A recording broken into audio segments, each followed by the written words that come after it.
Airport पे आए थे। भारतीय जनता पार्टी का कोई नेता उन्हें एक स्वागत के लिए होता है, जो एक कटसी होती है, पॉलिटिकल कटसी होती है, वो नहीं दिखा। कि जो सम्मान जेडीयू ने और नेता ने और जेडीयू के प्लेटफॉर्म ने दिया वो बीजेपी में हम लोग नहीं देखे, कल वो देखने को नहीं मिला। नीतीश कुमार के सबसे करीबी रह रहे आरसीपी सिंह नीतीश कुमार की कमजोरियों को जग जाहिर करेंगे। देखिए, बिहार की जो आवाम है ना, बिहार की आवाम बहुत ही प्रबुद्ध है।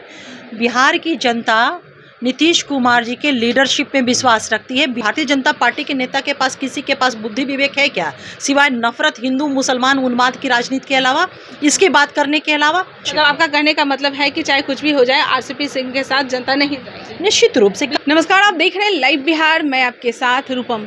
देखिए, आरसीपी सिंह जो कि बीजेपी में उनका कल मिलन हुआ, हालांकि दिल्ली में ही पूरी तरीके से वह मिल गए थे बीजेपी में, लेकिन पटना में उनका स्वागत हुआ। पटना में कल वो एयरपोर्ट पे पहुंचे और जिस तरह से यह सोचा जा रहा था कि नज़ारा कुछ और ही होगा कि भाई बीजेपी के बड़े बड़े जो नेता हैं वो एयरपोर्ट पे पहुंचेंगे और बहुत ही अच्छे तरीके से आरसीपी सिंह का स्वागत किया जाएगा और उसके बाद वो सभी लोग मिलकर कार्यालय लाएंगे। क्योंकि जैसा कि सम्राट चौधरी के आगमन पे जो हुआ था, कार्यालय लाया गया, लेकिन उसके बाद जो स्टेज पे कुछ अलग ही नज़ारा था। भले ही आरसीपी सिंह मुस्कुरा रहे थे, लेकिन कहा जा रहा था कि उनकी मुस्कुराहट असली नहीं थी।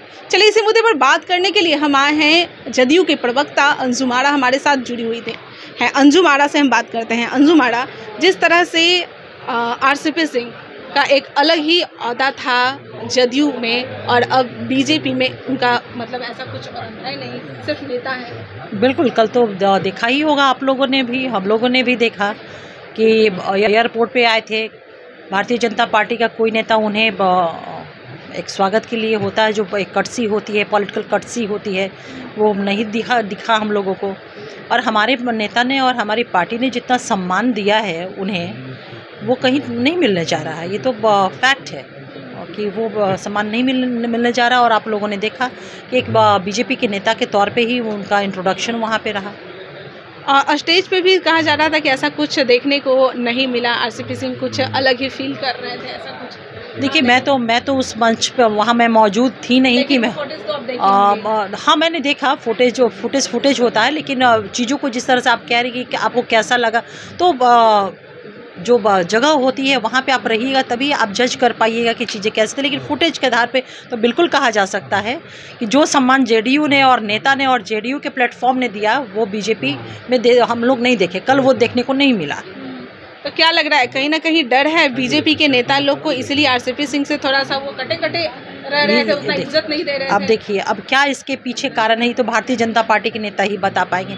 उनको सम्मान न देने के पीछे कारण बीजेपी का क्या इंटेंशन है, ये तो वही लोग क्लियर कर पाएंगे। ये कहना हमारे लिए मुश्किल होगा, क्योंकि मतलब विभीषण उनको कहा जा रहा है, तो क्या मतलब बीजेपी के लिए भी विभीषण साबित होंगे, इसीलिए बीजेपी लोग जो हैं वो उनको एक मतलब मंच पे नहीं ला रहे हैं, साथ में पूरे तरीके से मिला नहीं रहे हैं कि ऐसा ना हो कि बाद में ये भी बीजेपी के लिए विभीषण बन जाए? देखिए, होता क्या है कि जब एक बार चीज़ें, जैसे आपने कहा कि विभीषण कहा जा रहा है, तो चीज़ें जब एक बार चलती हैं तो एक कहीं ना कहीं परसेप्शन बन जाता है।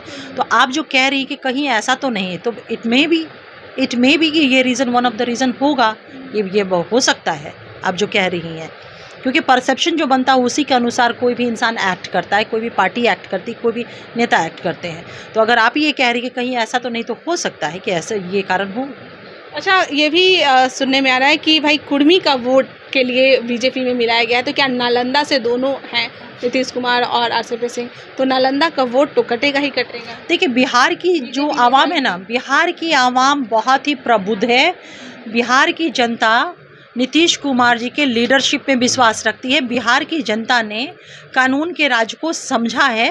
बिहार की जनता ने न्याय के साथ सबके विकास को बहुत करीब से महसूस किया है, स्वयं में महसूस किया है। बिहार की बेटियों ने अपनी जो उनके अधिकार थे स्वतंत्रता पूर्वक अपने भविष्य के निर्माण, अपने व्यक्तित्व के निर्माण के लिए, इसको उन्होंने पूरा किया है।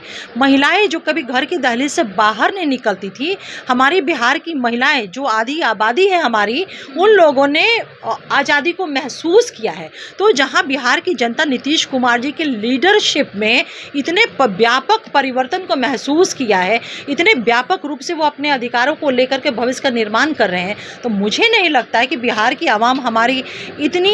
जी, मैं नालंदा की बात कर रही हूँ क्योंकि नालंदा से दोनों है, दोनों देखिए, नालंदा बिहार के बाहर का वो पार्ट नहीं है, नालंदा डिस्ट्रिक्ट है इस बिहार स्टेट का। तो मैं एट होल पूरे बिहार की आवाम की बात करूँ, बिहार की जनता की ये विशेषता है कि वो जानती है कि यहाँ के लीडरशिप पे, नीतीश कुमार जी के लीडरशिप में ही बिहार का विकास हो सकता है। और जिस बिहार को उन्होंने बदहाल बिहार से विकासशील अपने लीडरशिप में विकसित बिहार बनेगा इन्हीं के लीडरशिप। तो आपका कहने का मतलब है कि चाहे कुछ भी हो जाए, आरसीपी सिंह के साथ जनता नहीं जाएगी? निश्चित रूप से बीजेपी के साथ नहीं, लीडरशिप के साथ जनता होती है ना। देखिए, लीडरशिप किसी व्यक्ति के साथ जनता नहीं होती है। नीतीश कुमार जो है एक लीडर है, लीडरशिप में है, तो उनके लीडरशिप को जनता ने स्वीकार किया है, व्यक्ति के रूप में नहीं। विभीषण का काम था कमजोरियों को बताना, तो क्या लग रहा है नीतीश कुमार के सबसे करीबी रह रहे आरसीपी सिंह नीतीश कुमार की कमजोरियों को जाहिर करेंगे बीजेपी में? ये तो बहुत अच्छा हो जाएगा ना। हमारे नेता नीतीश कुमार जी की कमजोरियों की अगर वो बात वो करे वहाँ पर, और मुझे नहीं लगता है कि भारतीय जनता पार्टी के लोग बैठे हैं नीतीश कुमार जी की कमजोरियों को सुनने के लिए, क्योंकि उनको मिर्ची लग जाएगी जब वो सुनेंगे ना नीतीश कुमार जी की कमजोरियों को। नीतीश कुमार जी की कमजोरी क्या है साहब? उनकी कमजोरी है बिहार को कैसे विकसित राज्य बनाया जाए, उनकी कमजोरी है बिहार की बेटियां कैसे आगे बढ़े, उनकी कमजोरी है कि बिहार जो है राष्ट्रीय पटल पे नंबर 1 कैसे आए, उनकी कमजोरी है कि बिहार का जो मानव विकास के साथ जो आधारभूत संरचना हो रहा है उसको और आगे हम कैसे ले जाए। नीतीश कुमार जी की तो कमजोरियाँ यही है। इन कमजोरियों को सुनने के लिए भारतीय जनता पार्टी के नेता के पास, किसी के पास बुद्धि विवेक है क्या, सिवाय नफरत, हिंदू मुसलमान उन्माद की राजनीति के अलावा, इसके बात करने के अलावा उनके पास वक्त है कि? अगर वक्त ऐसा रहता, अगर उनकी सोच ऐसी रहती, तो देखिए ना भाई, केंद्र में सरकार है ना भारतीय जनता पार्टी की, 2 करोड़ नौकरी देने का वादा था। क्या स्थिति? 19 करोड़ नौकरी मिलनी चाहिए था। देश के युवाओं के साथ उन्होंने धोखा किया, विश्वासघात किया है। देश की बेटियां, देश की रेसलर बेटियां, उन लोगों ने जो पूरे हमारा आपका सबका सर सम्मान से ऊपर उठाया था, आज जंतर मंतर पे वो बैठी हुई है। कितने दिनों से बैठी हुई है? किस चीज़ के लिए रूपम? छोटी बात नहीं, बहुत बड़ी बात है। किस चीज़ के लिए? वो उस बात के लिए कि उन्होंने यौन उत्पीड़न का भारतीय जनता पार्टी के सांसद ब्रज किशोर शरण सिंह नाम है उनका आरोप लगाया, और सुप्रीम कोर्ट के हस्तक्षेप के बाद प्राथमिकी दर्ज होती है। इतने दिन बीत गए, पॉक्सो एक्ट के अंतर्गत इतने दिन बीत गए, 24 घंटे में गिरफ्तारी होनी थी। इतना रसूख बीजेपी सांसद का कि अभी तक गिरफ्तारी नहीं हुई है। तो ये सारी चीज़ें हैं। तो भारतीय जनता पार्टी को तो नफरत की राजनीति करनी है ना। तो हमारे नेता नीतीश कुमार जी की कमजोरियां जो मैंने अभी कहा, अगर आरसीपी सिंह साहब बोले भी ना तो वो बोलने नहीं देंगे, क्योंकि वो सुनना नहीं चाहेंगे। उनको तो उन्मादी राजनीति करनी है ना, उन्मादी बात करनी है। आरसीपी सिंह अब किस तरह से वो रहेंगे, क्योंकि अब उनके पास एक बड़ा सा लेवल जो लगा हुआ था जदयू के राष्ट्रीय अध्यक्ष का, अब सिर्फ वो बीजेपी के नेता रह रहे हैं। ये अब कैसे रहेंगे ये तो तय उनको करना है, ये तय बीजेपी के शीर्ष नेतृत्व को करना है, उस पार्टी को तय करना है।